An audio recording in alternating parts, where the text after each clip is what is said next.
शेतकरी मित्रांनो नमस्कार. आज आपण आलेलो आहे सांगवी गावचे प्रगतशील शेतकरी मधुकर कचरू घुमरे यांच्या घरी. तर त्यांनी आपल्या कांद्या पिकासाठी मल्टीप्लायरचा वापर केलेला आहे. तर त्यांची शेती पण खूप जास्त आहे. ऊस, त्यांच्या शेतीमध्ये ऊस, कांदे आणि इतर भाजीपाला पिके पण असतात. प्रत्येक पिकाला ते मल्टीप्लायरचा वापर करत आहेत. तर ते मल्टीप्लायर वापरून त्यांची काय प्रतिक्रिया आहे ते आपण जाणून घेण्यासाठी आज इथे आलो आहे. तर आपण त्यांच्याकडून त्यांची प्रतिक्रिया जाणून घेऊ. तर नमस्कार. नमस्कार.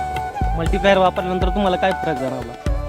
फरक असा जाणवला, मागच्या वर्षी 2023मध्ये 4 ट्रॅक्टर निघायचे एकरी, तर चालू वर्षी मल्टीप्लायर वापरल्याने 5 ट्रॅक्टर, म्हणजे एक ट्रॅक्टरची वाढ झाली. एक ट्रॅक्टरची वाढ झाली. एकरी 30 क्विंटल कांदे वाढलेले. हो हो. आणि कांद्याची साईज आणि मुळ्या वगैरे एकदम पांढऱ्या मुळे एकदम जोरात होत्या. काय वजनात वगैरे काही चकाकी, कलर वगैरे काही वाटतंय का हो तुम्हाला? हो हो वाटतं. इतर शेतकऱ्यांना तुम्ही काय सांगाल मल्टीप्लायरच्या रिझल्ट विषयी? इतर शेतकऱ्यांना असं सांगू इच्छितो की त्यांनी सुद्धा मल्टीप्लायरचा वापर करावा. आणि नुसते कांदेच नाही, ऊसाला सुद्धा चांगलं आहे. बाकीच्या पिकांना, कोणत्या पण पिकांना मल्टीप्लायरचा वापर केला पाहिजे. ओके सर, धन्यवाद.